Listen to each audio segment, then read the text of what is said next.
Identifier, analyser, planifier, trader. Votre rendez-vous avec IG. Investissez avec les Turbo 24.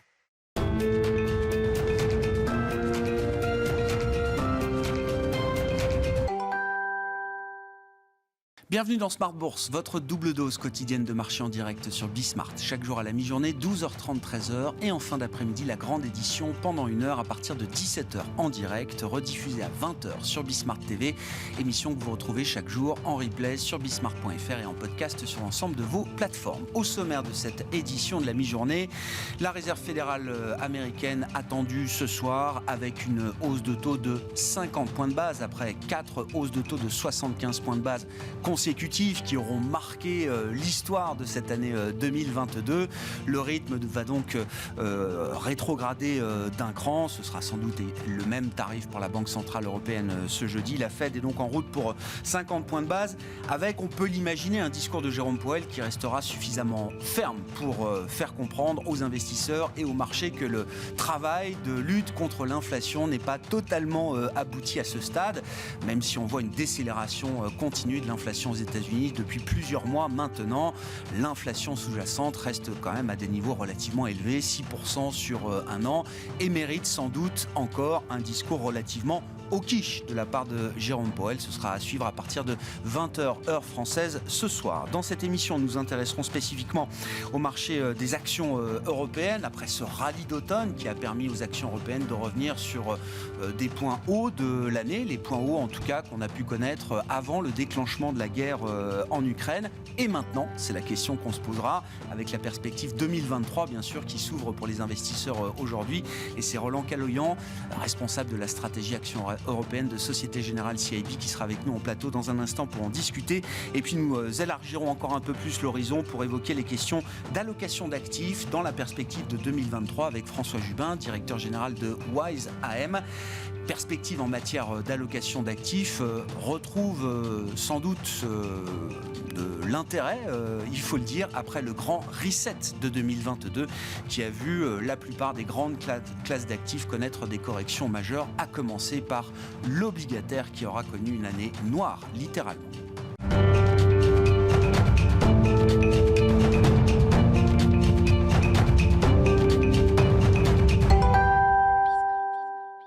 Mais commençons avec le cas des actions européennes. Et Roland Caloyan qui est avec nous en plateau, responsable de la stratégie action européenne de Société Générale CIB. Bonjour et bienvenue Roland. Bonjour Grégoire. Les coïncidences sont parfois troublantes. La dernière fois que vous êtes venu, Roland, j'ai repris le planning de l'émission pour être bien sûr. Vous êtes venu le 28 septembre dernier. C'était la veille du point bas des actions européennes à travers les indices qu'on peut suivre. Le Stoxx 600 étant le grand indice global des actions européennes. Le point bas a été marqué donc le lendemain de votre dernière venue, Roland. Et quand vous étiez venu le 28 septembre, je m'en souviens très très bien, c'était pour nous alerter les investisseurs sur le niveau de dégradation spectaculaire, historique qu'on pouvait observer en matière de valorisation, notamment absolue, relative, sur les actions européennes. Le message que vous avez écrit ensuite était « Don't dance to the bear tune ». Ne dansez pas au son des baissiers qui veulent vous entraîner toujours plus loin dans la baisse. 2 mois après, un peu plus de 2 mois après, les actions européennes ont repris entre 15 et 20% selon les indices, selon qu'on réintègre ou non les dividendes d'ailleurs, Roland. Donc j'aurais bien aimé qu'on fasse une petite analyse ex post de cette séquence intéressante. Quels sont les messages que le marché européen a envoyés au cours des dernières semaines ? Alors déjà, Grégoire, comme vous le rappeliez, le point de départ, beaucoup de pessimisme. Des positionnements aussi très sous-pondérés dans les portefeuilles sur les actions européennes, des positionnements aussi short qu'on a pu voir. Donc ça, c'est le point de départ, j'ai envie de dire. Et puis depuis, les nouvelles ont été plutôt porteurs pour les actions. On a vu des chiffres d'inflation, et en particulier, par exemple, sur la zone euro. C'était le dernier chiffre qu'on a eu. C'était la première fois depuis 16 mois consécutifs. 16 mois consécutifs, quasiment 1 an et demi, où on avait, mois après mois, le chiffre de l'inflation qui montait. Donc c'est la première fois qu'on a vu une baisse. Il va falloir évidemment confirmer la vitesse de cette baisse, mais en tout cas c'est la première fois qu'on voit une baisse. On a eu aussi quelque part l'ouverture, le changement politique monétaire, on verra ce soir, de la Fed en disant peut-être qu'il va falloir faire des incréments plus faibles. Ça ne veut pas dire qu'on est évidemment complètement sorti de ce cycle haussier, mais en tout cas, dans les derniers mois, les dernières semaines qu'on a vécues, ça a aussi supporté le marché actions global et européen en particulier. Enfin, troisième point qui a été aussi très, très pris positivement, et en particulier sur l'Europe, c'est la réouverture de la Chine, les perspectives de réouverture de la Chine. Là aussi, il y a eu un vrai virage. Après, on va voir un petit peu comment ça se passe, mais toutes les nouvelles qu'on a de Chine, où on voit qu'il y a moins de contraintes, etc., c'est aussi des bonnes nouvelles. Enfin, on revient toujours vers les fondamentaux, mais on a eu un trimestre aussi, entre fin septembre et aujourd'hui. Les résultats des entreprises ont été plutôt bons. Pas excellent comme on a pu voir sur d'autres trimestres, mais c'est pas du tout la catastrophe que les bears nous annonçaient.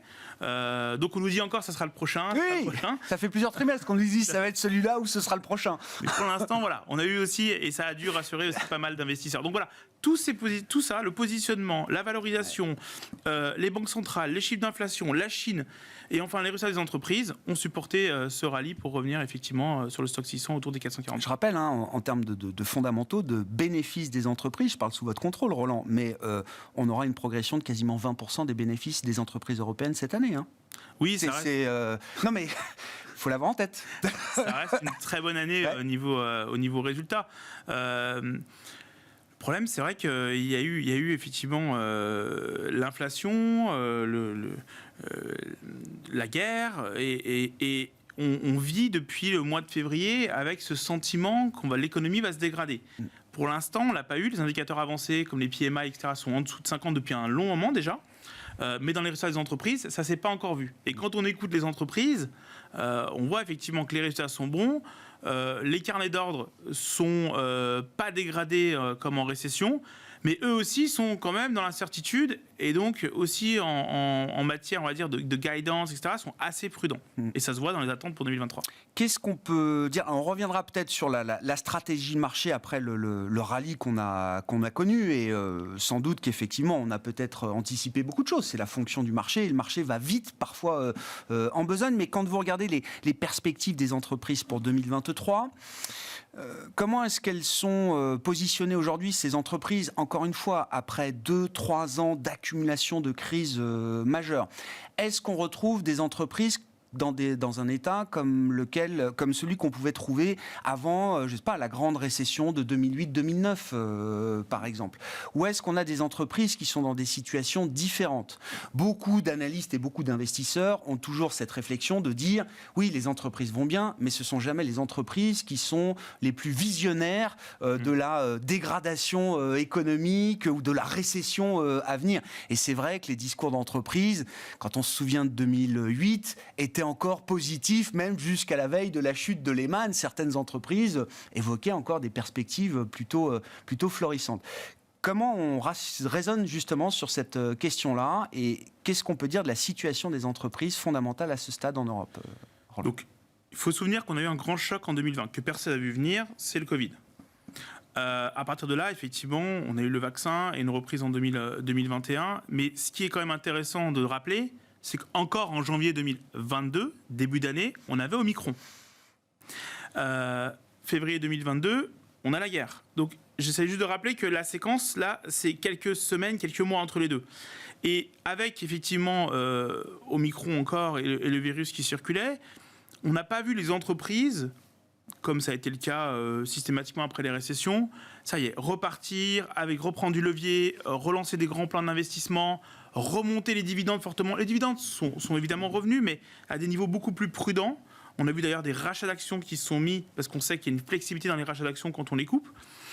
Les bilans sont aujourd'hui très sains, on n'a pas vu un gros levier, parce qu'on est dans quelque part en mode crise, incertitude, depuis 2020. Donc il n'y a pas eu effectivement ça y est, c'est parti, on investit massivement, etc. Donc on est un petit peu effectivement en mode, je ne veux pas dire survie, mais clairement défensif, voilà, prudente.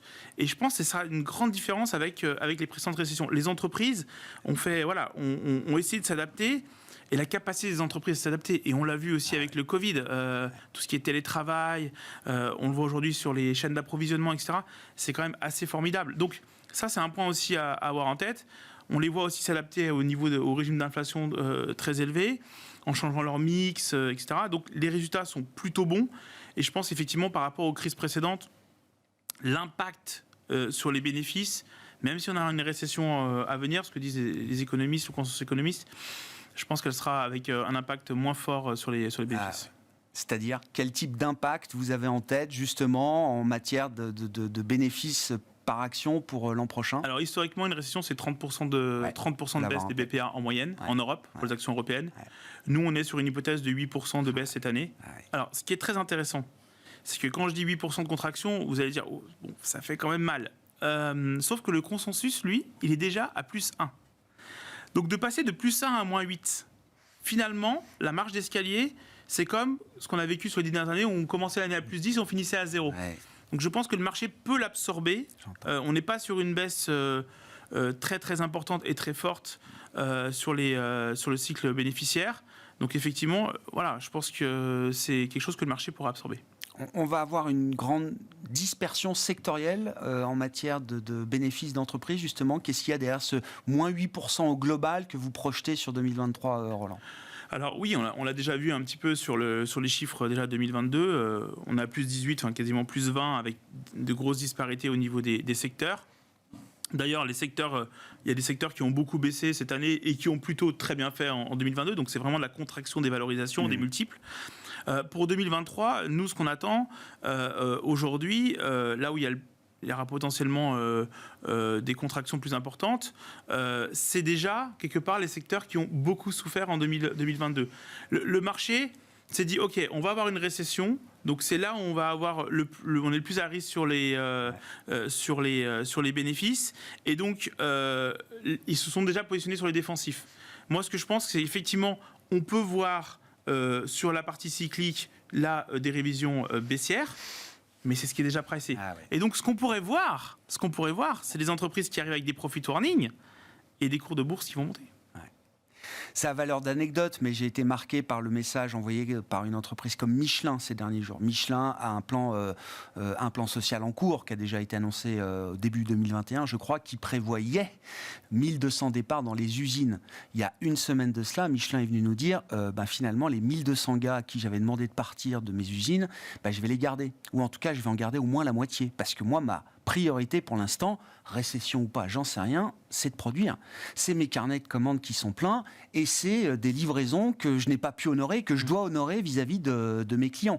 On verra ce qu'il en est de la demande finale et comment est-ce que le stock de commandes va se reconstituer, à quel rythme effectivement. Mais pour l'instant, il y a quand même une urgence à produire pour ces entreprises industrielles. C'est quand même un facteur de soutien énorme, ça, j'imagine.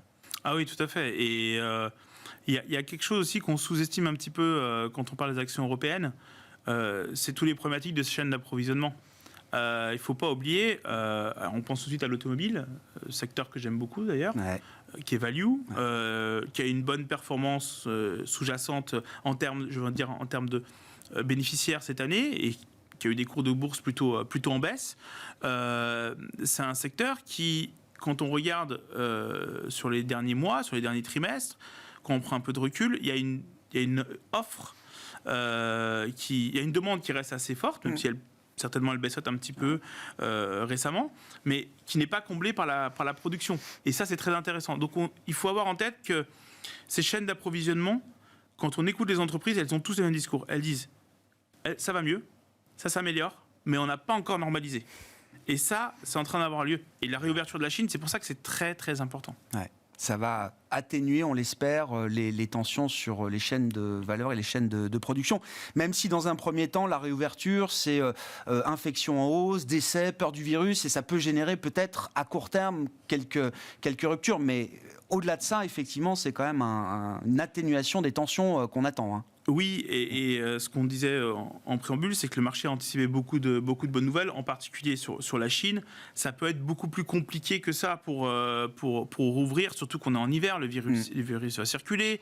Il va falloir aussi augmenter le taux de vaccination, en particulier des personnes les plus vulnérables en Chine, ce qui n'est pas encore, je crois qu'il y a 75 millions de personnes qui ont plus de 60 ans qui ne sont pas vaccinés encore. Il faut les 3 doses. Donc voilà, ça prendra du temps. Certainement, il y aura du stop and go dans les semaines, dans les mois à venir. On a vu qu'à chaque fois qu'il y avait une mauvaise nouvelle qui venait de Chine, les marchés avaient tendance un petit peu à consolider les marchés européens. Donc effectivement, pour travailler, on va dire un peu les points d'entrée, ça peut être. Ouais, c'est ça. Oui, c'est un processus graduel, linéaire, mais qui au final apportera des bénéfices et des fruits au courant de l'année 2023. À partir du deuxième et troisième trimestre. C'est ça. Tout à fait. Alors justement, tactiquement, après le rallye de l'automne, vous dites là, tactiquement, les investisseurs doivent être à la recherche de meilleurs points d'entrée, c'est ça, sur les actions européennes, Roland ? Alors nous, en septembre, on disait 440 sur le stock 600. Ouais. On était à peu près en dessous des 400 la dernière fois qu'on s'était vu. Je crois qu'on était même au-dessous des 380. Et moi, en 2-3 mois, j'ai pas de raison de changer mes hypothèses, que ce soit sur la croissance bénéficiaire, que ce soit sur les multiples. Donc je reste à 440. Le point, c'est que le stock 600 est à 440 aujourd'hui. C'est ça. Voilà. On est déjà fin 2023 voilà. là. Exactement. Ce qui ne veut pas dire qu'il n'y a pas des secteurs ou des thématiques qui feront bien, même pour aujourd'hui. Mais ce qui veut dire que globalement, pour le marché, moi, je préfère attendre un point d'entrée. Et je pense qu'il y en aura, parce que le marché a été très vite sur les problématiques d'inflation, sur le fameux pivot de la Fed, a été très vite aussi sur la Chine. Donc on peut avoir évidemment des points d'entrée plus tôt, nous on dit premier trimestre 2023, avec, comme je disais par exemple sur la Chine, réaccélération au deuxième et troisième trimestre qui pourrait être porteur pour les actions européennes. En termes de schéma, on peut imaginer au sein des actions européennes qu'on ait toujours une surperformance de la value par rapport aux thématiques croissance notamment, ou plus défensives en 2023, malgré l'idée d'une récession dont on nous bassine depuis des mois maintenant. Oui, parce que cette récession, elle est déjà, comme vous disiez, voilà, elle est déjà bien valorisée. Et je pense qu'effectivement, le segment value, lui, il est très très en retard. Donc cyclic value, c'est un peu mon positionnement favori aujourd'hui en termes de valeur. Ce qui est dingue, c'est quand on regarde en termes de valorisation relative, les valeurs value contre croissance au niveau européen. J'ai retrouvé des données depuis 1975. Ça fait quand même pas mal en termes d'historique. On est au plus bas historique en valorisation relative. Donc, jamais la value n'a été autant décotée par rapport à la croissance, malgré ce qu'on vient de vivre en 2022. Tout à fait. Merci beaucoup Roland, merci pour cet éclairage de marché sur les actions européennes. Roland Caloyan, responsable de la stratégie Action européenne de Société Générale CIB, avec nous en plateau.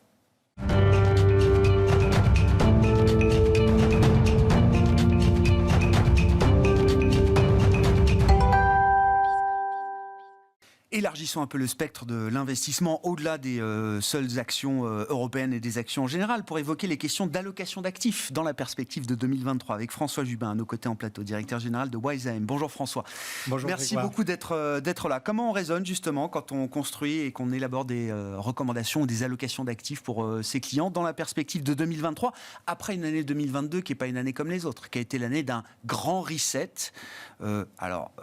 Pour les actions, même si on limite quand même la baisse des actions à moins 6, moins 7, moins 8% pour les indices européens au moment où on se parle, mais également pour des marchés obligataires qui n'avaient pas connu un tel crack depuis des générations.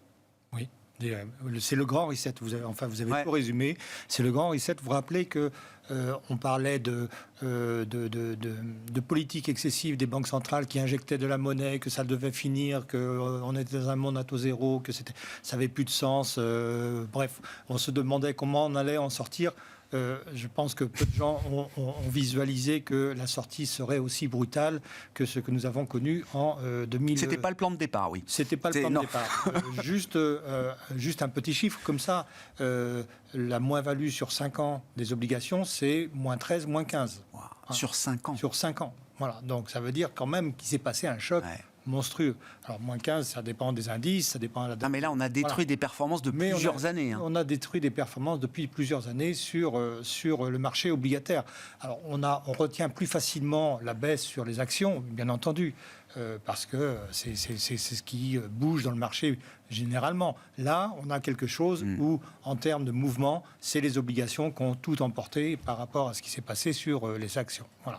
Donc ça, c'est un point de départ et c'est le reset. Ce que vous avez dit, c'est le reset. On va rentrer à nouveau dans un monde normal de l'investissement.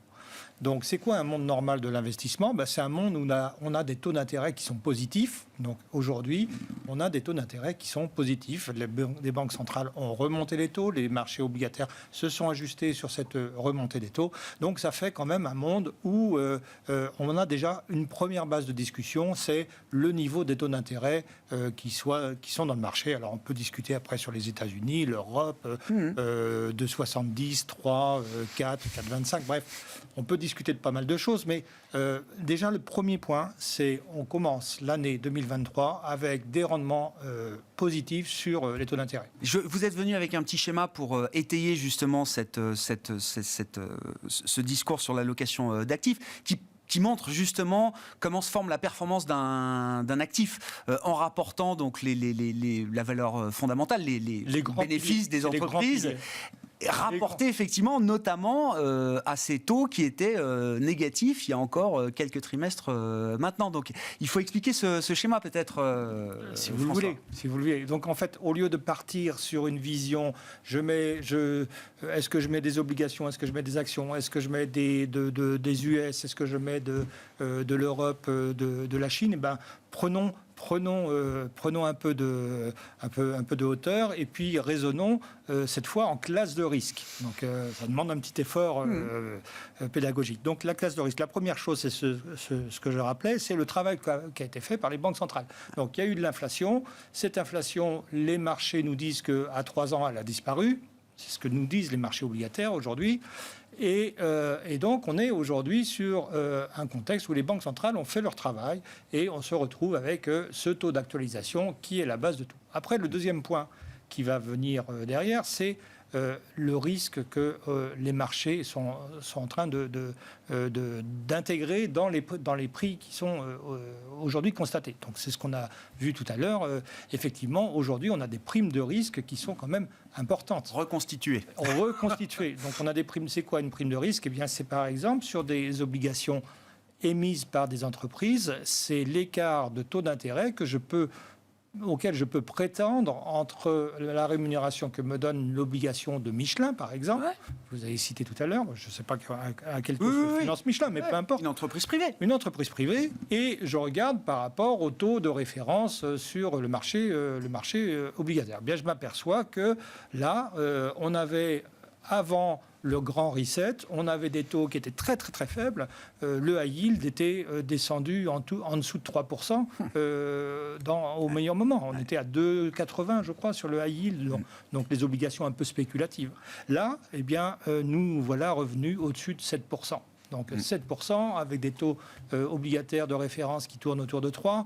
Donc vous voyez qu'il y a une grosse marge de risque. Et donc ça c'est la prime de risque. Ça veut dire quoi ? Ça veut dire que le marché s'attend, ce qu'on discutait tout à l'heure, en tout cas ce que vous aviez énoncé, le marché, les entreprises s'attendent à ce que ça va être compliqué, le marché s'attend à ce que ça va être compliqué, et donc n'est pas prêt à acheter à n'importe quel prix, et donc les prix se sont ajustés, et aujourd'hui, on a quand même une prime de risque qui est satisfaisante, qu'on regarde les obligations de crédit, mais qu'on peut regarder également sur les actions. Sur les actions, on va faire quoi ? On va regarder quel est le rendement des bénéfices réalisés par les entreprises. Donc on regarde combien d'euros génère une entreprise de bénéfices, on rapporte ça au cours de l'action et on s'aperçoit de quoi s'aperçoit-on ? Eh bien, aujourd'hui, on est à peu près autour de 8% en Europe. Voilà. 8%, c'est ce que... Le rendement des bénéfices des entreprises européennes, c'est 8%. C'est ce qui est attendu sur 2023. C'est quoi ? C'est l'inverse du fameux PE. Ouais, l'inverse du PE. 1 sur PE. Voilà, 1 sur PE, c'est... on a appelé ça le modèle de la Fed. Bref, bien sûr. Importe, on va pas rentrer dans du verbiage, mais... simplement, c'est tout simplement le montant des résultats que génère une action et qui nous donne du 8%. Donc ce 8%, c'est une base de sécurité. Ça ne veut pas dire que je vais toucher 8% par an. Non. C'est une base de sécurité. Ça veut dire que si les cours des actions ne font rien, chaque année, je vais avoir 8% qui va venir dans le compte de résultats des entreprises. Et à un moment donné, ça va créer du patrimoine dans l'entreprise. Et bien ce patrimoine, soit il sera distribué, soit les marchés vont remonter les prix. Voilà. Donc on a une base. Et le troisième élément qui est très important dans cette façon de voir l'allocation d'actifs, c'est en fait la création de valeur qui va être effective. Donc c'est ça qu'il faut être intéressant, qu'il faut regarder. Donc quand on investit sur des obligations d'État, la création de valeur, c'est quoi ? C'est le coupon qu'on obtient. Donc ça, il est fixe, il est déterminé. A priori, en zone euro, on ne devrait pas avoir de souci de remboursement de nos obligations. Donc pour les obligations, il n'y a pas d'incertitude. Pour les obligations d'État, je veux dire, pour les obligations privées, c'est un peu plus compliqué, puisque plus on va aller vers des sociétés qui ont du levier, ou plus on va aller dans la partie la plus junior du financement de l'entreprise, donc la plus à risque du financement de l'entreprise, eh bien, on peut se poser la question de savoir si on va avoir des taux de défaut, et donc c'est ça qu'il va falloir monitorer, entre guillemets, sur l'année 2023. On va faire la même chose pour les actions. Mais bien sûr. Donc sur les actions, on va regarder les bénéfices. On va regarder les bénéfices des entreprises européennes. On va regarder à l'intérieur des entreprises européennes les différents secteurs. On va faire la même chose aux États-Unis. On va faire la même chose en Chine. Et on va essayer de comprendre quels sont les enjeux sur l'année à venir. Merci déjà pour cet exercice pédagogique particulièrement intéressant. François, une fois qu'on a fait cet exercice, grâce à vous, quels sont les enseignements et les conclusions que vous en retirez chez Wise AM dans la perspective d'une allocation d'actifs qui permettrait de traverser 2023 avec toutes ces incertitudes et ces inconnus qui sont encore devant nous, bien sûr? Alors, je veux dire 2 ou 3 idées phares.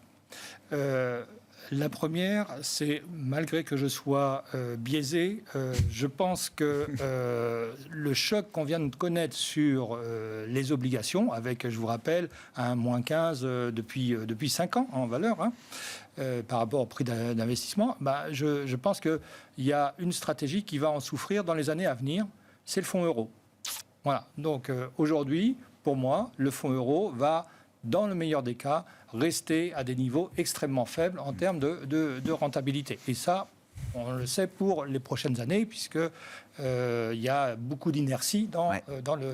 Donc c'est pas parce que les taux sont plus élevés aujourd'hui. Oui, il y a un effet d'inertie avant que les taux de marché plus élevés aujourd'hui se traduisent dans les rendements qui seront offerts par le fonds euro. Ça prendra plusieurs années. Vous ne pouvez pas avoir le beurre et l'argent du beurre. Donc le beurre, c'était le fait que les fonds euros étaient valorisés au coût d'acquisition et non pas en prix de marché. Donc comme ils ne sont pas valorisés en prix de marché, vous n'avez pas les rendements qui existent aujourd'hui sur le marché. Très clair. Voilà. Ça prendra plusieurs années. Ça prendra plusieurs années. Donc aujourd'hui, il y a quoi ? Il y a des obligations. Si vous avez un habitat proche du fonds euro, mais commencez à migrer vers des obligations qui présentent du risque crédit. Alors, si vous êtes un peu frileux, restez sur les obligations de qualité. Donc, vous avez potentiellement un rendement qui va vous être assuré autour de 4% par an sur les 3 prochaines années. Donc, c'est pas désagréable. Avec un fonds euro qui est à 0,8%, Bien sûr. Donc, ce n'est pas désagréable. Voilà, donc, il y a ce premier point. Donc, premier sujet. Deuxième sujet, les primes de risque sont importantes. Donc, mais sans doute qu'il y a des incertitudes sur 2023. Il y aura peut-être un point d'entrée sur 2023. Et comment on fait par rapport à ça ? C'est assez simple, en fait. Il suffit de vous dire quel est, en régime de croisière, le montant de capitaux que je peux allouer sur un. Et dans ce cas-là, vous faites une cote mal taillée. Vous en mettez la moitié tout de suite. Et puis, vous en gardez une autre moitié. Alors, une moitié, ou un tiers. Vous panachez. Et vous, sur la partie que vous avez dédiée sur la version longue, vous restez sur la version longue. Donc, il faut encore faire confiance à l'économie, aux entreprises, au marché, aux obligations. Donc, il y a des choses à faire sur ce sujet. Et l'autre partie... on vient de savoir, on sait qu'il va y avoir des points d'entrée sur les actions européennes, sur les actions européennes ou les obligations high yield. Mais je pense que déjà sur les obligations crédit, le point d'entrée il est déjà là. Et là, c'est déjà le moment effectivement. On peut y aller avec relative sérénité. Et rapidement pour finir sur la partie action, justement, donc il y a une poche low vol, faible volatilité autour du fonds euro avec des obligations. Après, on peut aller chercher effectivement différents niveaux de rating, etc. Et puis sur la partie in fine la plus risquée, la partie action. La partie action, nous, là encore, je suis biaisé. Il y a un sujet qu'on aime beaucoup aujourd'hui chez nous, c'est les produits structurés. Donc, pourquoi les produits structurés? Ah oui. Parce que on a bien vu qu'il y avait des incertitudes encore 2023. Donc, les produits structurés vous permettent de construire des stratégies dans lesquelles vous avez un certain niveau de protection. Donc, vous êtes protégé jusqu'à un certain moment. Donc ça, si la vision longue, elle est plutôt positive, mais que la vision intermédiaire l'est moins, c'est intéressant. Ensuite, vous avez les taux qui ont remonté, on en a parlé. Ah ouais. Vous avez des niveaux de volatilité aujourd'hui qui sont très élevés. Donc, et les dividendes ne sont pas mauvais. Donc tout ça, c'est des ingrédients qui sont bien pour les structurer. Et puis après, je pense qu'il faut diversifier ces risques économiques entre l'Europe, qui a sa propre thématique, les États-Unis qui sont très orientés croissance et technologie, et puis la Chine qui, je rappelle, est la seule économie d'envergure à présenter un profil de croissance économique en accélération sur 2023. Joker 2023, la Chine, effectivement, ça fait partie des débats de fin d'année chez les investisseurs. Merci beaucoup, messieurs. Merci d'avoir été les invités de Smart Bourse à la mi-journée. Et François Jubin qui était avec nous au plateau, directeur général de Wise AM.